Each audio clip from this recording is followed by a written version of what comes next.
Greetings and hello world. Welcome to Communal Tech, where technology is for everyone. My name is Kylie, and in this video, I'm going to be telling you all about how you can make open source contributions, as well as why you should, and how anybody of any skill level and background can make their own open source contributions. Additionally, this is my very first video in a series I am titling Open Sourcery 101.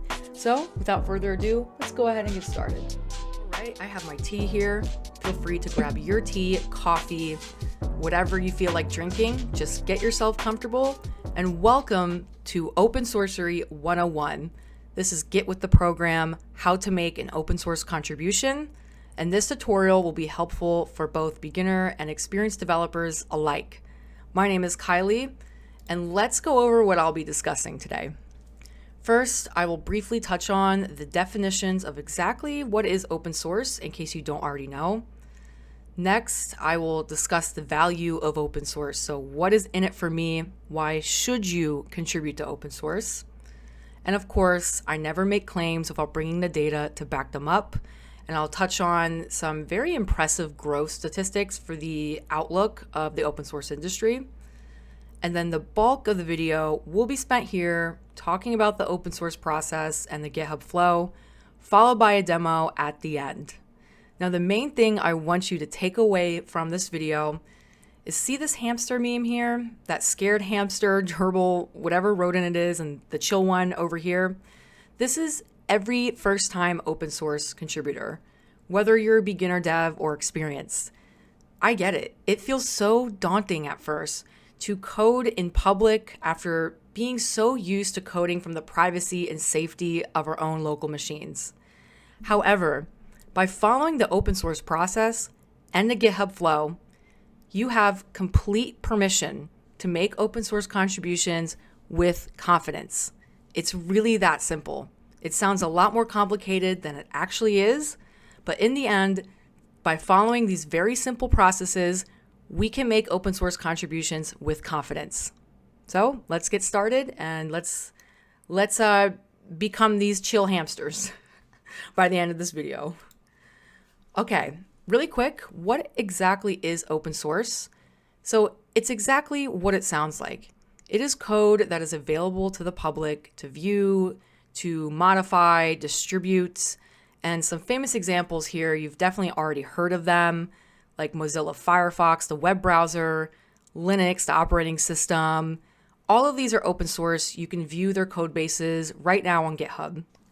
Whereas closed source is the exact opposite of open source. It is closed to the public. It is not available to read, to duplicate, to modify, and it's proprietary. Famous example is Windows operating system by Microsoft.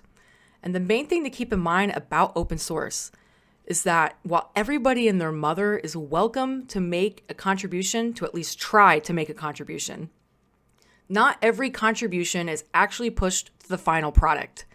And how we decide which contributions actually get pushed to the final product, that is done through the GitHub Flow, through the open source process. So what I'll be covering later in this video, it adds organization to the chaos that is the open source software world. Now, the value of open source. I'm assuming that you already understand some of the value if you found yourself here on this video, but just in case you need to be further convinced, here are some of the many benefits that I have experienced myself and watched other developers experience for both developers and software companies. Because it's not just great for developers, it's great for software companies as well. First things first, by contributing to open source and putting your code out there in public on GitHub, as a developer, this opens up opportunities to build collaboration or build trust and rapport with the greater developer community, which then leads to collaboration opportunities.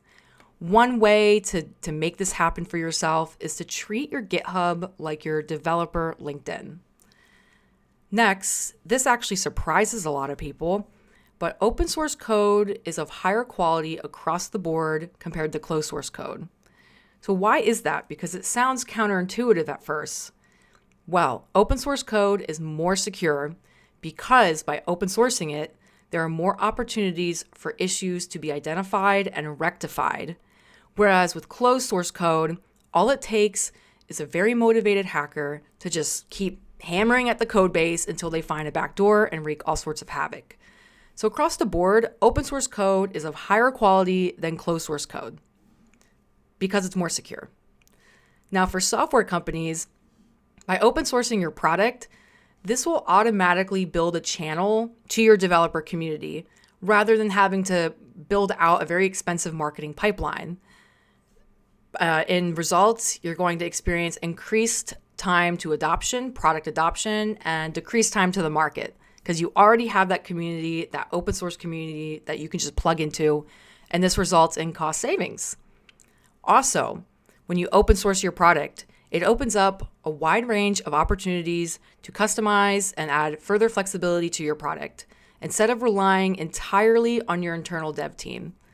This is a major benefit whether your internal team they could create issues that they could delegate onto the community, or the community can come up with new feature ideas themselves and implement them.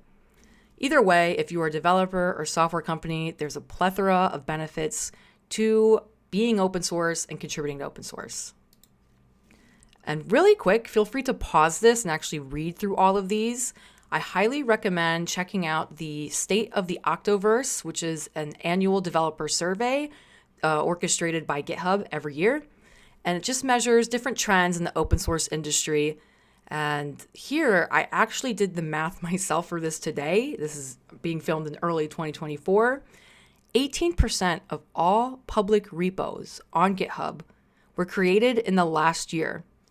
And that's during a market downturn. So as you can see here, 90% of Fortune 100 companies are already on GitHub. They're using open source. Open source is already big. It's just going to get bigger. It's worth investing in now. And now we're ready for the bulk of the video, actually getting our hands dirty, talking about the open source process, what it is, the GitHub Flow, and how you can make your first open source contribution. First thing first, however, if you have not yet set up a GitHub account and a basic configuration of Git version control, whether that's the desktop app or you just use the command line, either one works, go ahead and set those up now before continuing with the rest of the video, and I will link some resources to get started below. Just keep in mind that you don't need to be a master at GitHub and Git version control to make your first open source contribution. Keep that in mind. There's actually a lot of value in making your first open source contribution as early as possible so that you will know how to collaborate with developers moving forward. Oh, really quick. I linked below a cheat sheet for using GitHub and Git version control. I still use this in my day-to-day job. Most developers do not memorize every command, every feature word for word.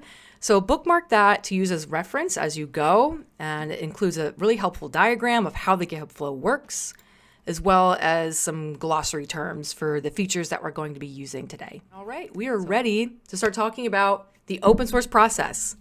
I have, I have defined it with 5 steps here. First is finding your project that you're going to contribute to. Step 2, reading the documentation, making sure you understand what you're getting yourself into. Step 3, claiming or creating an issue. Issue on GitHub just means contribution. Step 4, making your changes while following the GitHub flow. Followed by step 5, at the very end, you open a pull request and make sure you are available for discussion and possible modification of your contribution.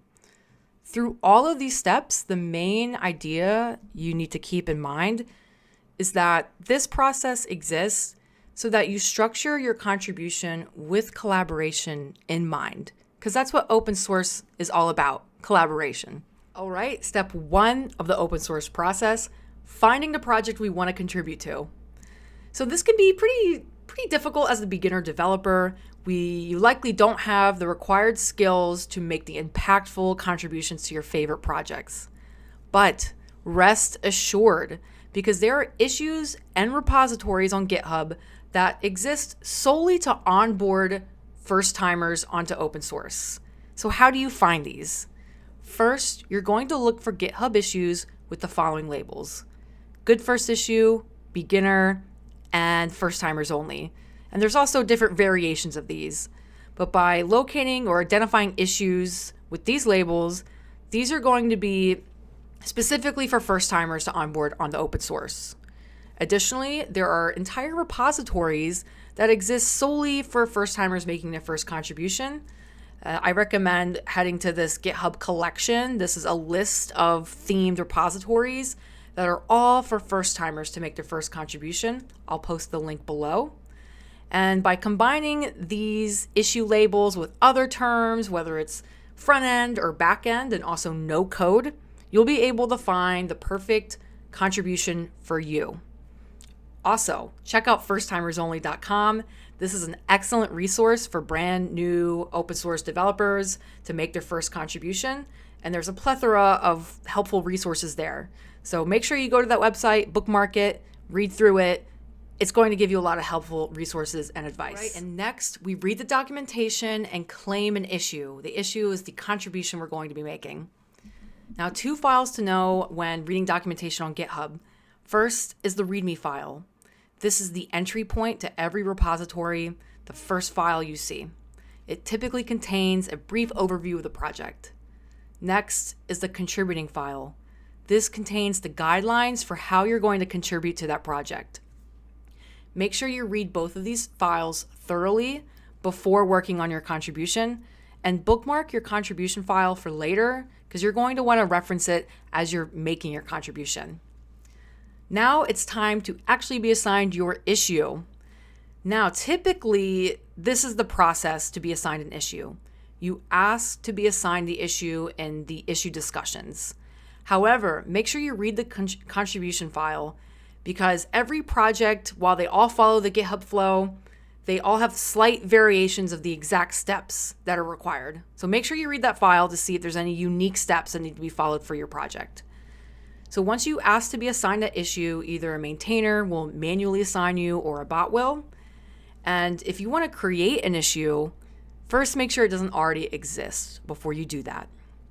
And all right, now that we've read the documentation, we've claimed our issue, it is time to actually start making our contribution, making our changes using the GitHub flow. Here I have 5 steps you need to follow. This is the GitHub flow. And this process is how we make our contribution with collaboration in mind. Sounds a lot more complicated than it is if you are new to GitHub and Git version control, but trust me, it becomes second nature after a certain point, and you'll be thankful that you have to make all these steps because they keep your contribution safe and of high quality. So let's go through this really quick before we dive into the demo. First step of the GitHub flow, we're going to fork the base repo. This creates a personal copy of the code base you're going to be contributing to. Next, on that fork, you're going to create a feature branch and then clone that repo. You never want to work in the main branch. You always want to work in a feature branch. Next, as you're making your changes and you're committing those changes to Git, you want to make sure that you're following these steps. This will ensure that your contribution is safe and of high quality. You're going to follow the OSS etiquette rules. This is 8 rules that if you follow these, you can have confidence, all right, in making your contribution. You're going to write meaningful commit messages, and you're going to sync your branch if the base has been updated. Once you've done all of these things, it is time to push your commit back to GitHub, and then finally open a pull request where your contribution will be compared to the base code base, and you will need to be available for discussion and possible modification if it's needed. And from this pull request, your contribution will be merged if it's accepted. I have already completed step 1, which is finding the project that I want to contribute to. This project is called Soul Medicine, and it's created by Shane. Shane is a global tech nonprofit that designs digital public goods to aid in the healing of survivors of gender-based violence. And if contributing to impactful projects such as this, those that are for social goods, interest you, check out my blog post below for how you can find open source projects like these, and stay tuned for an upcoming video as well. Now that I've found my project, let's check out the documentation. First is the README. The README is the entry point to the repository, the first file you see. It is right here. It's pretty standard, and I already read this, so we'll go to the contributing file. Now here are the contributing guidelines for Soul Medicine. This looks like a standard contributing file. All contributing files do vary slightly. Some are more detailed than others.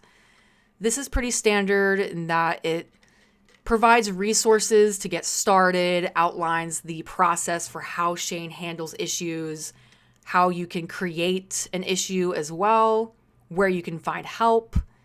A lot of helpful information. I have already read through all of this. So let's go ahead and head to the issues. In the top corner here, we click on issues. And this issue, I've actually already been assigned. I made this issue. I'm the author of this issue.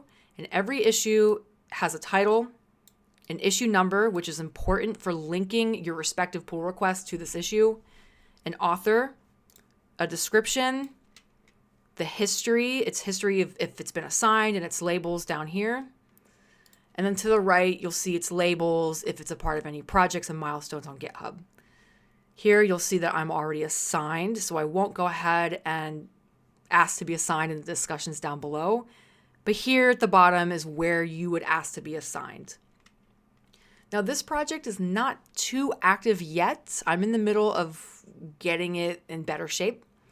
So as an example of a more active project, what do their issues look like? This is another project by Shane called Bloom. And there's a lot more issues to choose from here. And they follow a standard labeling scheme. All labeling schemes for every project on GitHub are different. They're not all the same, but they do tend to follow certain standards, such as what kind of contribution is it? This is a feature enhancement. What's its priority? What's the state, complexity level?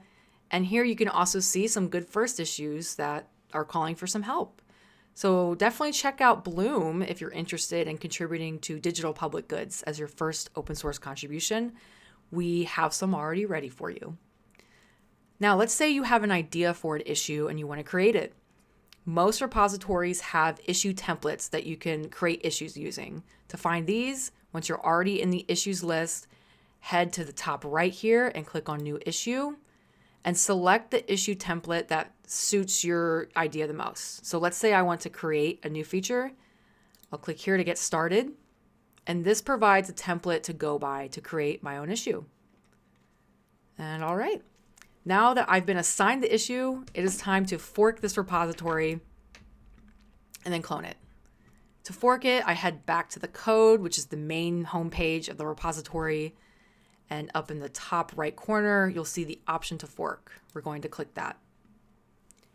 Here, you're going to create a fork. The default options almost always work. Because I'm a member of organizations, I have an option to fork it under that organization. And once I choose the owner, I create the fork. Now I've already forked this repository, so I can't select my username. So I'm not going to click create fork, but that's what I would do. I would click create fork and then the fork will be ready and you can find it on your profile. So here is my fork and you can see the difference between the base repo, which is here. Shane is the owner and you can see up here in the menu, my username is the owner. The name of the repo actually changes. Typically, when developers describe the name of a repository, especially when you're working with like the API as well, the GitHub API, the name is often grouped into who owns it. So the name of this repo is Kylee Codes/Soul Medicine, depending on who you ask, or it's just Soul Medicine, depends.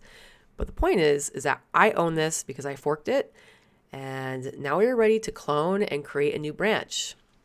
Oh, but first, I mentioned before that syncing your fork with the base branch, if the base branch has been updated before you open your pull request, is very helpful. As a maintainer, I love to see it because otherwise we have to manually do it. And it also ensures that the contribution you're making is the most up to date because sometimes you're you might run into some issues such as merge conflicts, which I won't get into in this video, but that's when your code conflicts with the updated base version, and then you have to resolve those. So it's always good to ensure that your fork is updated with the base, and I'll go ahead and sync my fork here so that my fork is updated. All right, now we are synced and I'm ready to clone and create a new branch. Now that my fork has been updated, it is time to clone this onto my local machine. Then I'll be making a feature branch to work off of. You can create a feature branch first and then clone if you'd like. The order does not matter. If you wanted to create a feature branch in the UI, you would head to the branch dropdown, click on View All Branches, and the option to create a new branch is in the top right corner. Me personally, I like to clone first, create a new branch locally, and then push that branch to GitHub. So I'm going to do it my way. To clone, head to the top right of the code homepage of the repository. You'll see a green button called Code. Click on that, and you'll see several options that provide links to clone locally. Which option you choose depends on the GitHub authentication method that you have configured for yourself. I will post a link down below that goes into greater detail because I'm not going to go too deep into this now, but I personally prefer SSH because it authenticates my device, whereas HTTPS requires you to plug in your username and password every time you push onto GitHub. So I'm going to copy the SSH link. I'm going to open up my terminal here. And first, let me just move my keyboard. I'm going to first create a new repository to work out of. I'll call it demo/soul medicine, cd into that. And from here, I'm going to use the git clone command and then paste my link that I copied from the GitHub UI. And this will clone my fork. This usually does not take very long, but it can take sometimes up to like a few minutes. All right, now I am cloned. It is ready. I'm ready to cd into that. And just to verify that I am cloning the right repository, so my fork and not the Shane base repository, I'm going to use the git remote/v command. And here I can see the origin is coming from my username. I highly recommend using this command when you're first starting out making open source contributions because it's really easy to make that tiny mistake of accidentally cloning the wrong repository.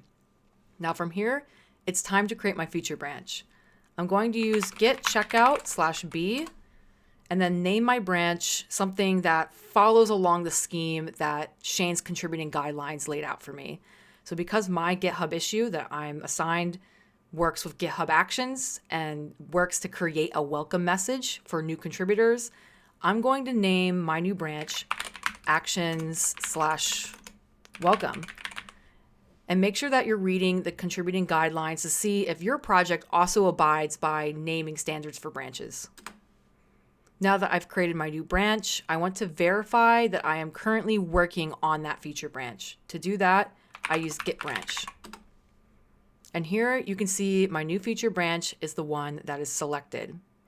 So now that I have cloned my fork onto my machine, verified that it was the right repository being cloned, created a new feature branch, and verified that I'm working on that feature branch, it is time to open up my editor and actually make my code changes. And then when I'm ready to commit those changes, I will follow back with you where I will verify that I am following the OSS etiquette rules, writing meaningful commit messages, and syncing my branch if the base has been updated. Here I am inside of Soul Medicine's code base. This is my fork cloned onto my local computer. And for my contribution, I have created one new file here. And this contains all of my code for my contribution, which is a GitHub action that posts a welcome message whenever there's a new assignee on Soul Medicine's issues. Mind you, this is a very simple GitHub action, so don't come at me. This is meant to be evolved upon. But nonetheless, I am ready to push my contribution onto GitHub where I can open a pull request and then get this merged into Soul Medicine. But first, let's make sure that I am following the OSS etiquette rules so that I can have confidence that I'm structuring this contribution with collaboration in mind. So let's take a look at those. All right, the 8 rules that you need to follow to confidently make open source contributions go as follows. The most important one, starting first, do not commit private info/secrets. This includes environment variables, API keys, passwords. Any private identifiable information should never, ever be pushed onto GitHub or into your Git version control due to the security risk. One way that you can ensure that you are not accidentally posting these onto GitHub is to use a .gitignore file. This is a special file that lists files by either type or by their exact names that tells Git to not include those files in your Git history. So for example, if you have one file containing all of your environment variables, you can list that file in your .gitignore file and it will never be added to your Git history and then pushed onto GitHub. Next, write meaningful inline code comments so maintainers understand what your contribution is doing. Number 3, check if tests and continuous integration or continuous development workflows pass. You will find the details on how to do this in the README.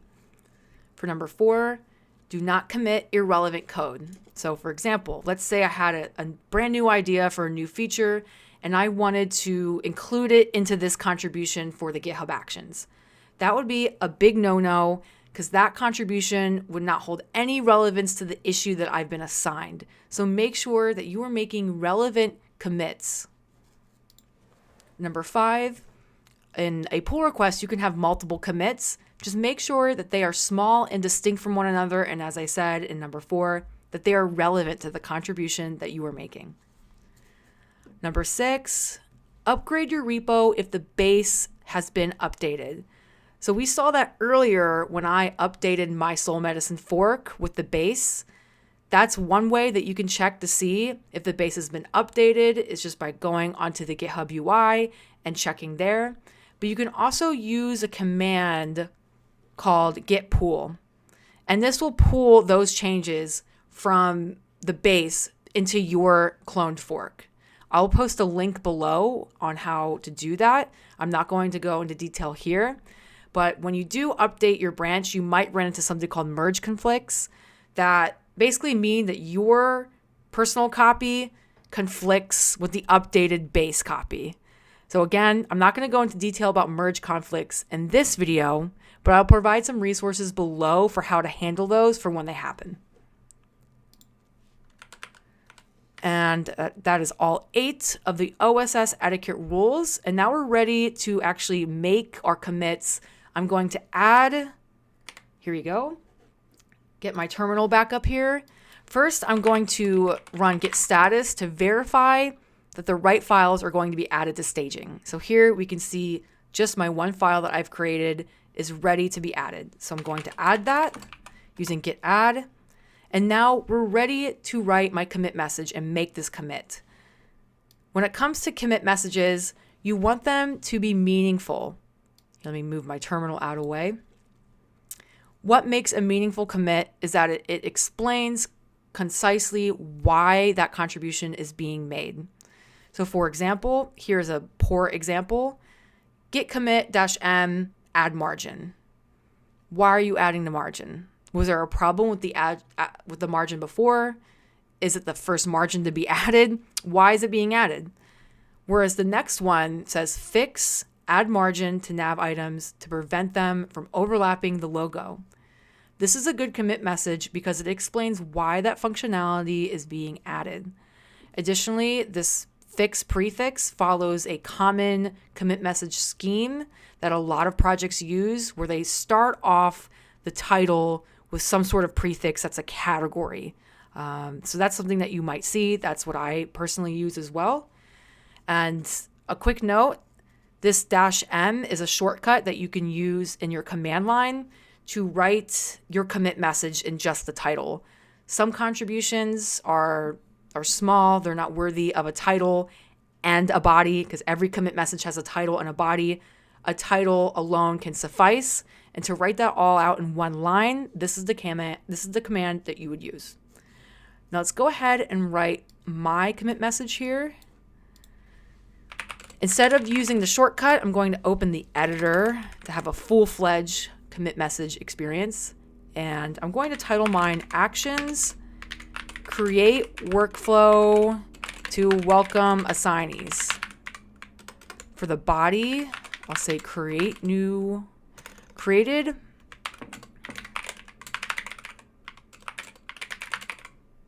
to welcome assignees. Oop, can't type today. And provide helpful links.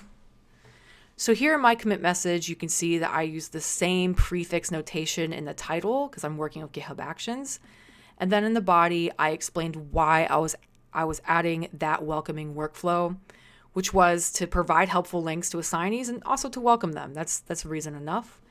And now my message is crafted. I'm ready to commit it. So I'll go ahead and save it. And now we are ready to push these commits onto GitHub. And from there, we will open our pull requests. I went ahead and pushed my new commits onto GitHub on my new feature branch. I'll show you how I did that because somehow I managed to not record this. Well, first I ran the git push command, but you'll see I was prompted to run this command first. Git push set upstream origin followed by the name of my new feature branch. This is a command that Git will prompt you to run whenever you create a new feature branch on your local machine and then push that back on the GitHub. Set upstream means set the repo that you've cloned from, set the origin for that. The origin is what we've already seen here when we ran git remote-v. This is the origin, this is my fork. And so by running git push set upstream origin, this sets the upstream, meaning the repository I cloned from, to our origin. This way, my feature branch has a home to be pushed to, because without setting the upstream, it has no idea where to actually push this branch. So I went ahead and ran that, and my commits were pushed. So let's check it out on the GitHub UI. All right, I am back on GitHub on my fork, and from here you can see I've been notified of a brand new feature branch that has had pushes to it recently. So from here, let's check out compare and pull requests. Now when comparing changes, this is where you're going to be crafting your pull requests. First, you want to verify that the base repository is set to the correct repository. Based off of this dropdown, you actually have the option to compare against other forks. And this fork here, this is my fork. Sometimes opening a pull request against your own fork, that main branch, enables you to test different functionalities such as GitHub Actions. But for me, I want to open a pull request directly against Shane's Soul Medicine, which is the base repository. Next, I want to make sure that I'm pulling against the main branch. That's the default branch. And the head repository is my fork. I can verify this is my fork, and this is the feature branch that I want to compare. Now down here, you'll see the title from my commit message has been added here.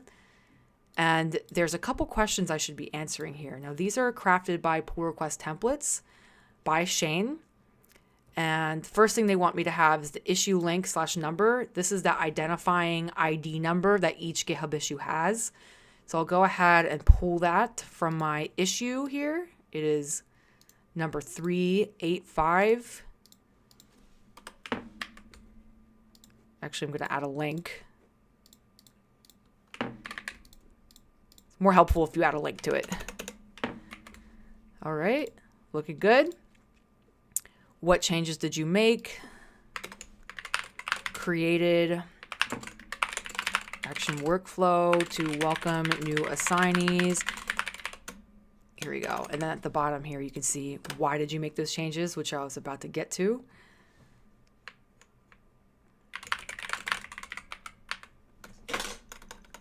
I'll say message welcomes new assignees and provides helpful links. And now at the bottom, we'll see some additional directions. These are part of the pull request template. This is a checklist that you should fulfill before you submit this pull request. Again, this was created by the template. Before submitting, check that you've completed the following task, and also please remove this before submitting. I've answered the questions above. I read the contributing guidelines. I've enabled allow edits and access to secrets by maintainers. That is a checkbox down at the bottom here that is enabled by default. And if applicable, I would include images and then be available for discussion. So I've completed all that. I can go ahead and delete that. And from here, I am ready to create my pull request. So here I am on the pull request that I just created. This is comparing my forked Soul Medicine's new feature branch against Shane's Soul Medicine's main default branch. And I can verify that at the top here underneath the title. Just like GitHub issues, pull requests have a title, an identification number, some additional labels on the right here.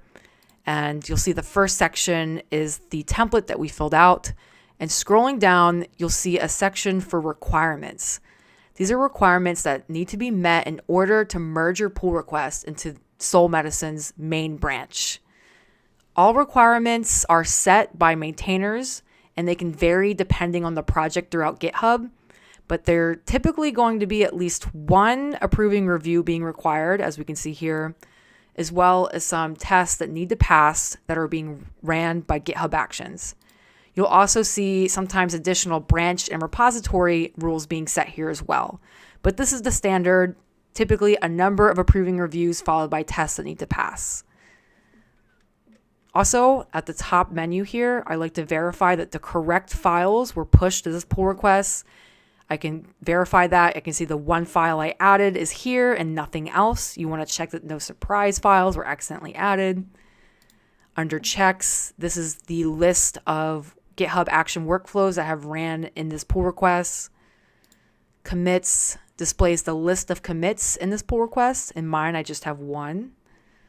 And the conversation is the home page. This is where discussions are had and where we saw the review, the required section as well. Now we'll go ahead and wait for these tests to pass, but depending on how these tests go and how this approving review goes, will determine if we need to modify this contribution or not, or at least answer some questions in the discussions.